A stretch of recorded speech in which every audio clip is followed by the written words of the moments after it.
Hello, and thank you for joining us on the Capitol Report. I'm your host, Steve Lance, and here's a look at some of the stories we've been covering for you today. On International Human Rights Day, a U.S. senator expressed concerns over the ongoing persecution of Falun Gong practitioners in China. And just how effective will a diplomatic boycott on improving China's human rights be on the communist regime? Congress is moving up to tighten up on the executive branch. The House passed a bill to limit presidential power, but the lead sponsor of the bill, Representative Adam Schiff, tells us he doesn't think the vaccine mandate would be an example of presidential overreach. President Joe Biden hosted the first White House Summit for Democracy on Thursday. The OMICRON variant was the main topic of concern throughout the event. Maybe the most urgent challenge facing our planet right now is ending the COVID-19 pandemic.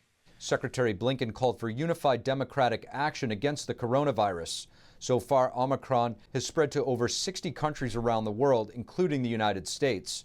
It is still unknown how dangerous the new variant will be, but early signs point to mild symptoms. 19 states right now, about 3/4 of them are vaccinated, and the disease is mild. The disease is mild. The Biden administration has decided not to close the economy, but to deal with it using vaccines, boosters, and testing. Australian Deputy Prime Minister Barnaby Joyce has confirmed he's tested positive for the CCP virus while traveling in Washington, D.C. Joyce, who is fully vaccinated, said Wednesday that he got tested after experiencing mild symptoms and that he will remain in quarantine. His positive test follows a stop in London to discuss social media regulations. Joyce said the remaining members of his traveling delegation have tested negative. It wasn't immediately clear what variant the Australian Deputy Prime Minister had contracted. And Kentucky Republican Congressman Brett Guthrie announced late Wednesday that he has tested positive for the CCP virus.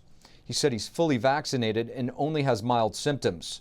In recent months, at least 19 lawmakers have tested positive for the CCP virus, including 15 in the House and 4 in the Senate, and all of them have been vaccinated. And with Beijing's Winter Olympics just around the corner, we spoke with Congressman Louis Gohmert to find out his perspective on just how effective a diplomatic boycott will be on changing China's dismal human rights record and what this could mean for the athletes, and his new bill that proposes to calculate just how much money China is stealing from Americans through intellectual property theft. Washington correspondent Kay Rubacek has the story. Congressman, after President Biden announced the diplomatic boycott of the Winter Olympics in Beijing, Australia, the UK, Canada are now starting to follow suit. Do you think this is actually going to make a difference in China's human rights records and our relationship? No, I don't think it will make any difference in China's human relations, their discrimination, or the abuses of different peoples. And we had a president named Jimmy Carter, who was one of the least effective presidents we've ever had on foreign affairs. And he did a lot like Joe Biden, where he thinks he can just be nice and convince people that have a little bit of evil in them to do the right thing. It doesn't work that way. Jimmy Carter just declared, basically out of frustration, he was ineffective in foreign diplomacy and holding people's feet to the fire. Okay, we're not going to let our American Olympians who've been training for 4 years, preparing for this moment in their lives, we're not going to let them go to the Moscow Olympics. Well, Russia wasn't really hurt. They went on. They may have lost some money. But the people that were really hurt were the athletes. The American athletes paid the price of having a weak, ineffective president. That shouldn't be the people that pay the price. The people that pay the price should be the Russians. That's who should have paid the price. And let's face it, everything in foreign diplomacy, foreign relations, even foreign business relations, It's all about leverage. And when you give away your leverage for nothing, then you're not going to have anything to negotiate with. You mentioned about the athletes themselves. The World Tennis Association, the WTA, they've taken a stance against China disappearing one of their athletes, tennis athletes, Peng Shuai, and Enes Kanter, NBA star, has been seen putting out images of organ harvesting happening in China on his shoes, his NBA shoes, and that's making a very big statement. But if these people are on their own, how effective do you think these types of statements can be in helping keep our athletes safe and also making an impact in China and our relations? They can and they do make an impact. When Apple cuts a deal or the NBA cuts a deal with the Chinese Communist Party, because that's who's running things, they are not effective in helping people there. In order to be effective, they would have to demand better treatment for whomever they chose, whether it's the Uyghurs, the Christians, Falun Gong, whomever. You have to take that stand before you cut your billion-dollar deals. And so thank God that we have people willing to stand up like that. But unfortunately, it's not the State Department and it's not this president. Now, speaking of helping the Chinese make money, let's talk about your bill. Yeah. This is related to intellectual property theft by the Chinese regime that has been affecting Americans. You're trying to figure out how much they're actually taking away from us. So we don't even know. What do you expect that number may be, and can you tell a bit more? I'm not sure what the number would be, but I would suspect that it's billions and billions of dollars. Per year or? Per year.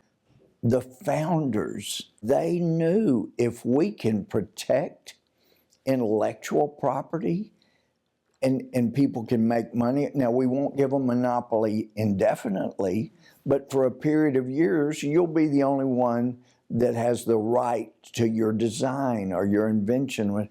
And they knew, I mean, how extraordinary. They saw that back then. If you're going to have freedom, true freedom, you're going to have to protect people's intellectual property. And they did, and look what's resulted. I mean, innovation. Innovation, more here than anywhere. And what would you say to Americans about them, to help them understand the importance of this bill and the implications of it? It's trying to level the playing field. Okay, you're going to steal these intellectual property rights and profit from them, then we're going to get the money somewhere else and still make sure that that theft does not go on unaddressed. Because let's face it, I mean, it's a communist country, the government's in charge, and they've made clear they have the power to enforce whatever they cared to. Well, Congressman, thank you for talking with us, and all the best for this bill. Thank you so much. December 10th is International Human Rights Day. It's also a day for us to remember that actions speak louder than words. Please be aware this report does include some descriptions of torture and images of abuse, but it does end with a message of hope. The UN's famous document, the Universal Declaration of Human Rights, holds the Guinness World Record for being the most translated document in the world. Yet for the victims of severe human rights abuse, words aren't enough. I was beaten until I was dizzy, vomiting, and my ears were ringing. At the time, I had been married for only 8 months, and I was pregnant. In 2001, Li Huachi was arrested for printing human rights advocacy materials and flyers that exposed the CCP's abuse of millions of Chinese citizens who practice the peaceful Falun Gong spiritual movement. Then Chinese dictator Jiang Zemin vowed to crush the group in 1999. But millions of Chinese citizens refused and have been subjected to a massive nationwide persecution campaign that continues to this day. During this persecution, I lost 4 of my family members within less than 100 days. My husband, my mother, father, and brother all passed away. Li Hua's daughter, Xinyang Xu, only spent time with her father twice before he died, but only when he was left in tragic condition, emaciated from torture and abuse under the regime's deadly policies. The first time I saw my dad was when I was 7 years old. He wanted to hug me, but he was so skinny I didn't let him hold me because I was afraid he would be too exhausted. It was very scary. While Li Hua and her family's experience may seem like an extreme example, under the CCP, these abuses in China are widespread and are just the tip of the iceberg. In June this year, the UN's human rights experts issued an alarm about forced live organ harvesting in China. At the beginning, people didn't believe these crimes could really be happening, but now that the facts have been proven, people are finally taking action. This Human Rights Day, Li Hua is signing a new pledge and telling her story to encourage Americans to also take the pledge. On International Human Rights Day, Senator Ed Markey of Massachusetts expressed concerns about China's human rights abuses, such as live organ harvesting against Falun Gong practitioners. Do you think this issue has had enough attention? No, and I think it's important, to shine a spotlight on everything. The United States has a responsibility, not just as the economic and military leader, but as the moral leader of the world, to shine a spotlight on human rights violations, no matter where they exist. There's no question that the Falun Gong meets the definition of a religious community, at least under American law, and that that systematic attempts to wipe them out, to disperse them, to force them underground, is every bit the same kind of a genocide as going after people. The U.S. Senate narrowly voted to block President Biden's COVID-19 vaccine mandate for the private sector. The Senate approved on Wednesday a resolution overturning the Biden administration's requirement that businesses with 100 or more workers have their employees be vaccinated or submit to weekly testing. Two Democrats, Senators Joe Manchin of West Virginia and John Tester of Montana, joined all 50 Republicans in voting to overturn the vaccine mandate. The Democratic-led House is unlikely to take it up, which means the mandate would stand, though the courts have put it on hold for now. The House passed a bill to address abuse of presidential power and protect against foreign interference in our elections. NTD's Melina Wisecup has the details for us. So, Melina, what can you tell us about this bill, and why does congressional leadership want to do this now? As for the motivations behind this bill and the timing of it, as always, if you ask Republicans and Democrats, they'll give you very different answers. For Republicans, they say that this is just a further continuation of Democrats' attack on the former president. Now, of course, Democrats would argue that this is about securing the democracy and ensuring that future presidents don't grow too powerful. Now, Democrats would also say that the prior administration did show some gaps as far as Congress's ability to oversee the executive branch and whether or not it's abusing its power. So they want to use this bill as a way to fill what they call those gaps. Now, it's also important to keep in mind that right now the January 6th investigation is still ongoing, and the lead sponsor of this bill, Representative Adam Schiff, says that one of the most powerful parts of this bill is that it would enhance Congress's ability to enforce subpoenas. And we know those subpoenas are a crucial piece of those investigations into the actions on January 6th. The strategy of all the Trump people, all the January 6th people, is to play out the clock. And that's why, and they might succeed in that. So that's why we have in this bill the provisions to expedite congressional subpoenas enforcement. Now, this bill also does a couple of other things, including prohibiting self-pardons by the president, and it would require both the president and the vice president to release their tax returns, along with many other things that are included in this new bill. Now, I want to go back real quick to the timing. Like you mentioned earlier, the Senate moved this week to block Biden's vaccine mandate because Republicans in the Senate and two Democrats that joined those Republicans would say that this would be executive overreach, mandating vaccines for private businesses. But we asked Representative Schiff if he thinks that this would be an example of presidential overreach. Let's listen briefly to his response to my question just moments after the House passed that bill to limit presidential power. No, look, I think the president was right to impose vaccine mandates to try to protect the health and welfare of the country. Now, switching gears here for a second, Melina, Congress this week was working on a solution to raise the debt ceiling to avoid a default on the debt. The Senate got enough Republican votes to move this forward, but many Republicans in the Senate were upset with this temporary fix.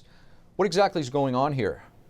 Well, Steve, where we stand right now on that debt ceiling, both chambers of Congress have moved to pave a path for Senate Democrats to raise the debt ceiling on their own. But there are a couple of catches. So this is a temporary fix. It'll have to be taken up again in the future. It's also only a one-time fix. And the Democrats have to specify how much they want to raise the debt by. Now, although there was just enough Republican support to push this over the finish line in the Senate, the majority of Republicans are upset with Senate Minority Leader Mitch McConnell's deal with Schumer because specifically they say that it may erode the Senate rules which protect the minority party. We heard that from Senator Lindsey Graham, who expressed why he opposes this one-time temporary fix. But since enough Republicans did join in allowing this to happen, Democrats are expected to raise that debt in the coming days. Steve? Thanks for that, Melina. And coming up, illegal immigration is still at record levels. Representative Tom Tiffany has just come back from the southern border, and he says those crossing illegally are coming from all over the world, and not just Mexico and South America, including many from the Middle East. The courts have ruled, and Trump's White House records need to be turned in to the January 6th committee. But Trump has 14 days to petition the Supreme Court. And an aide at the United States House of Representatives was arrested for allegedly attempting to carry a gun inside Congress. This on the same day President Biden was supposed to visit the Capitol. Former President Donald Trump has been trying to stop the House January 6th committee from getting his White House records, but this effort was rejected by a federal appeals court yesterday. The U.S. Court of Appeals for the D.C. Circuit, in a 3-0 decision, rejected Trump's attempt, but it doesn't mean that the committee will immediately get the documents. Trump has 14 days to petition the Supreme Court to step in on his behalf.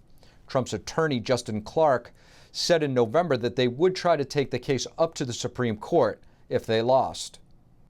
Deportations of illegal immigrants have dropped to new lows under President Biden's immigration policies. According to ICE records, deportations in the first 5 months of this year dropped to nearly 19,000. The data shows removals are on track to reach record lows. Biden administration officials claim that narrowing enforcement priorities are intended to let agents focus on what they call the worst offenders.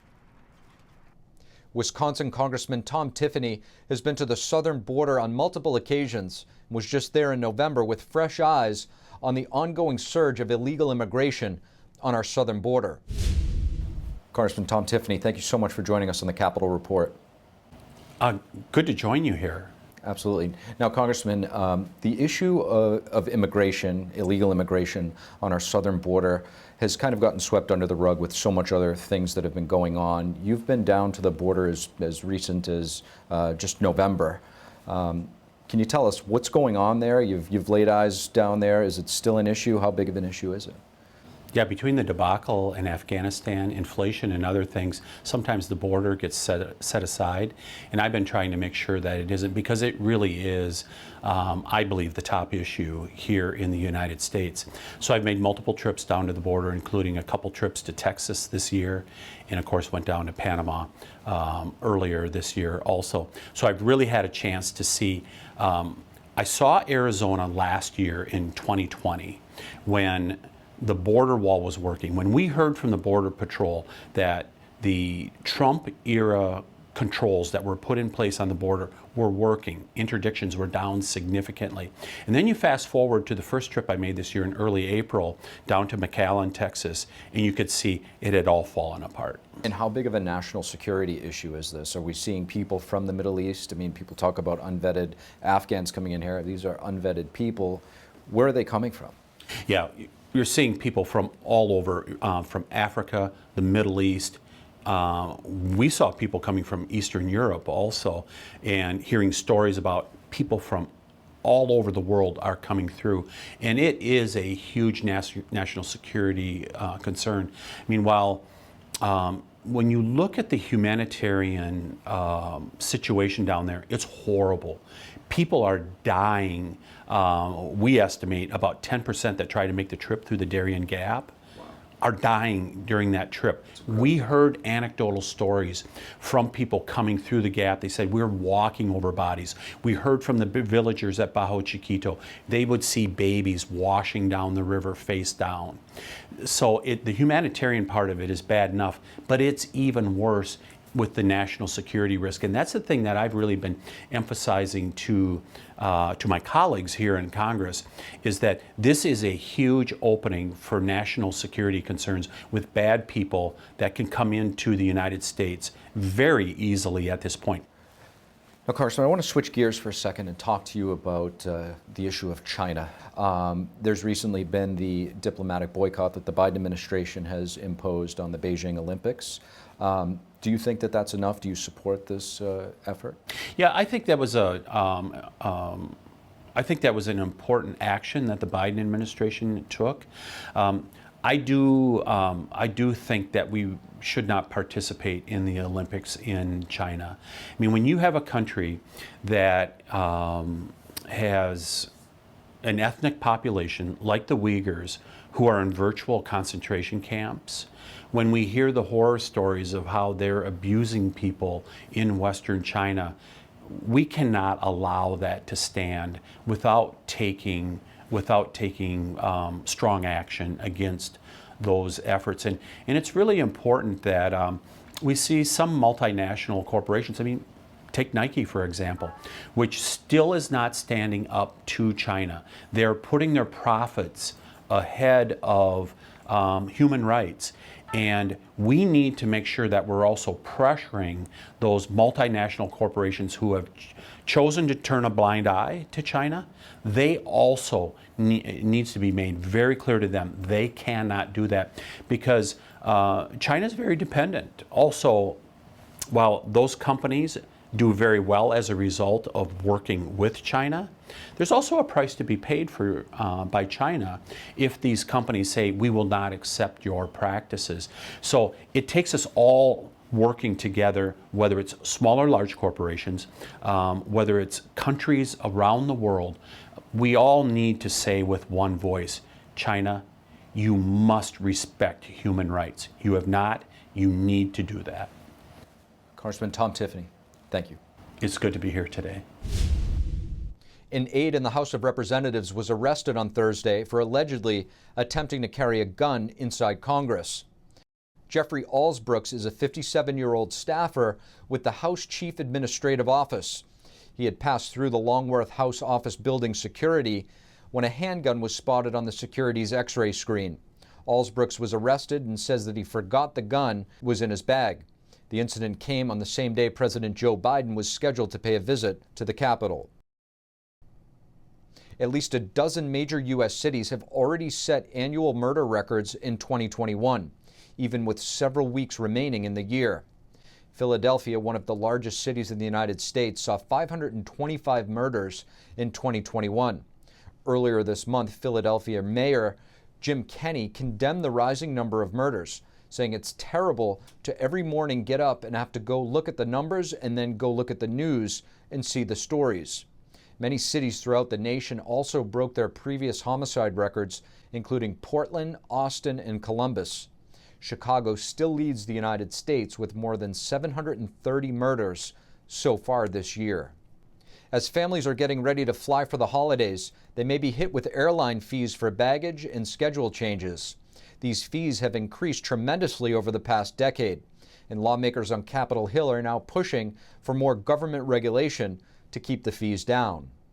That's right. Before 2008, checking a bag was free. Remember those days? Now, $35 for the first bag and $45 for the second bag. How do they get away with it? They can because they have near monopolistic power over the routes that they run. These members of Congress aim to pass the FAIR Act, short for Forbidding Airlines from Imposing Ridiculous Fees Act. It would prohibit airlines from charging what they call unreasonably high fees for basic services like bags and schedule changes. This bill would give the Department of Transportation the power to decide how high is too high. So the federal government would decide the maximum fees airlines would be able to charge. And that's all we have for you on the Capitol Report today. Thank you for tuning in. I'm your host, Steve Lance. Have a great weekend, and we'll see you next time.